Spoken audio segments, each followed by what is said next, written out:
everybody, it's Dave here from Talking Wolves, and we're here again for another match preview as Wolves prepare to host Arsenal in the next coming days at Molineux Stadium. Really looking forward to this one. Another of the big boys coming to Molineux and hoping that Wolves can manage to get 3 points as normal. Hope you're all doing well. Make sure you hit the like button down below before we start off and subscribe to the channel. Make sure you click the little notification bell as well next to subscribe so you don't miss out on any of our uploads. Hope you're doing well anyway. Had a good Easter weekend, but Wolves are back at it straight away after that disappointing goalless draw against Brighton Hove Albion at Molineux on Saturday. Wolves got going, but you know, we almost did everything bar score, didn't we? Hit the woodwork twice.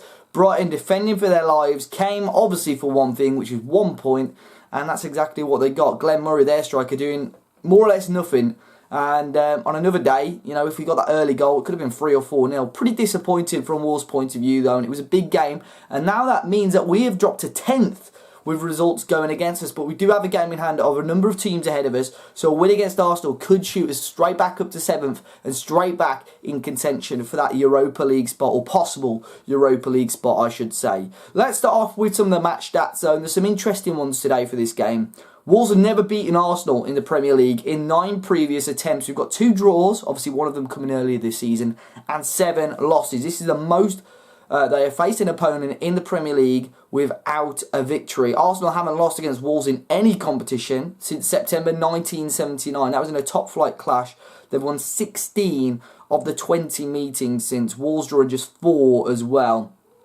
Arsenal have won all 4 of their Premier League matches at Molineux, only at KCOM, which is a Hall Stadium. They've got a better 100% win ratio where they've won 5 games. But Wolves have already beaten Chelsea, Manchester United and Spurs this season, and only 2 promoted sides have ever beaten at least 4 sides to finish the season in the top 6 in a single Premier League campaign. That was Sunderland in 96-97 and Blackburn in 92-93.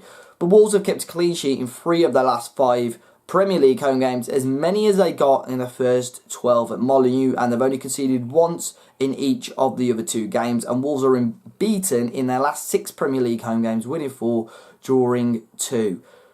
It will be interesting, this game, because I think, you know, Arsenal host a slightly different challenge. We played Brighton, which just sat completely back, didn't they? They didn't offer us anything, no trouble or anything, and there has been a lot of, you know, to-ing and fro-ing, I believe, on social media. A lot of people very disappointed. A lot of people blaming it at Nuno for not, you know, setting us up to go and win the game, really. And some people, I think, defended it and sort of saying, you know, the way Brighton set up was very difficult to break down. We've seen it all season that Wolves have struggled to break down these lower teams, and we haven't got a great record against them, especially away from home, in my opinion, because they do come to set up to sit back. However, in contrast to that, against the big teams, we always give them a good game. I think the only game really I've been to this season against one of the big teams is against Man City away, where we just, at no point, especially when we went down to 10 men, of course, at no point we looked like getting anything out of the game.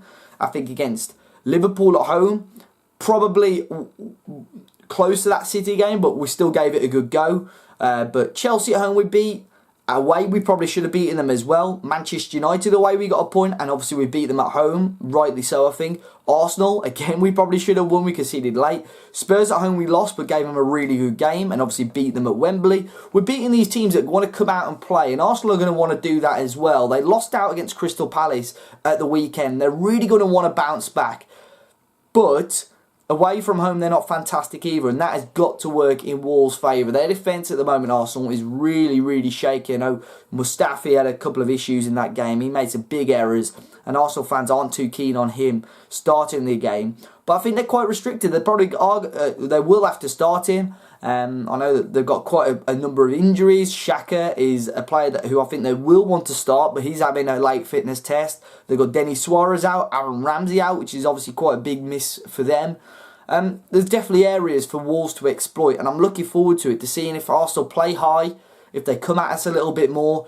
Jota and Jimenez on the counter are 2 of the best forwards in the league on the counter, which I'm looking forward to. Jimenez and Jota have been a little bit quieter, haven't they, as well, over the last couple of weeks or so. And I think that is because we've played a couple of teams that are sitting quite deep and we're struggling to get the ball up to him in influential areas, really. So I think on the break, we use that pace of Jota and that hold-up play of Jimenez, and we could really be on to a winner here.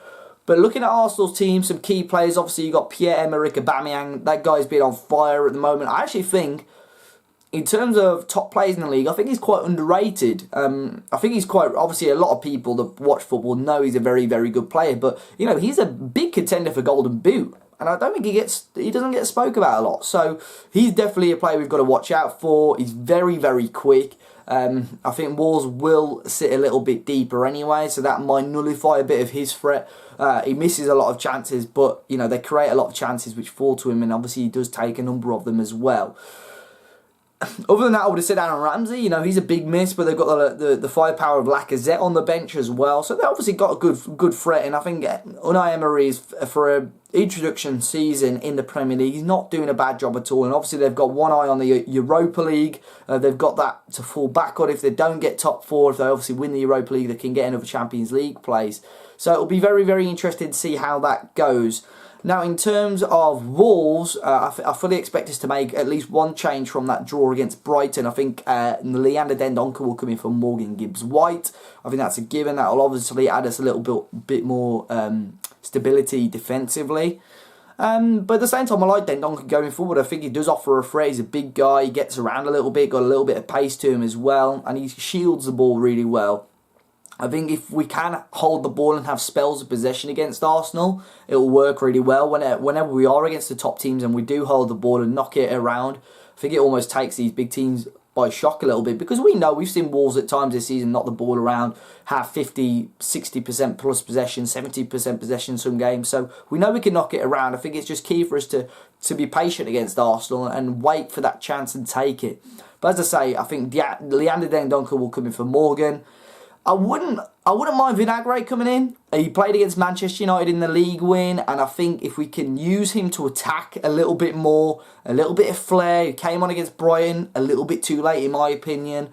A little bit of flair and something a bit different, whether that means to drop Johnny or switch him to the right-hand side and drop Doc. It'll be interesting to see how Nuno approaches this game. But again, in the press conference, the pre-match press conference, Nuno was pretty chilled out about it. I think, you know, as fans, I think we've sort of since January had our mindset on a potential European adventure. For us to drop to 10th is weird, because I can't remember us being that low since, you know, the start of the season. So this shows how good a debut season back in the Premier League has been for us. But I think we will all be, although, you know, on paper it's a fantastic season, I think we will all be disappointed to finish any lower than sort of 8th or 9th, because we've been up there. We've been up there for so long, and, you know, we had pundits and other football fans saying maybe Wolves can break into the top 6. But as Nuno always does, you know, he says we take every game by game, basically, and I don't think he's too concerned, although probably in the back of his mind he's got Fosun knocking on his door saying, right, it's doable, let's try and push for this season.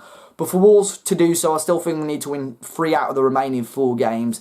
And those winnable games for me are Arsenal, Watford, which I think is going to be crucial in the race for 7th, and Fulham at home, the last game at Molineux.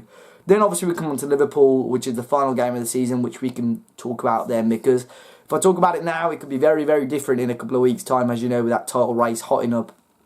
In terms of predictions, though, we have got predictions over on the Talking Wolves Twitter. If you don't follow us over on there, it's just at Talking Wolves. I asked earlier today, some of you Wolves fans, what your score predictions are going to be. We've got Josh Ladd, who thinks it's going to be a 2-0. We need a win, and the players will go for it. Andrew Smith thinks it will be 2-1. Shiv thinks it will be 3-1 to all. Dendoncker, Jimenez with a brace, and Lacazette scoring.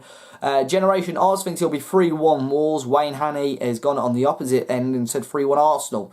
Liam Bagnall goes 2-1 the Donk, and Jota and the Joker goes for a 1-1 draw. I'm quietly confident about this game, but I do know Arsenal offer a lot of threat as well.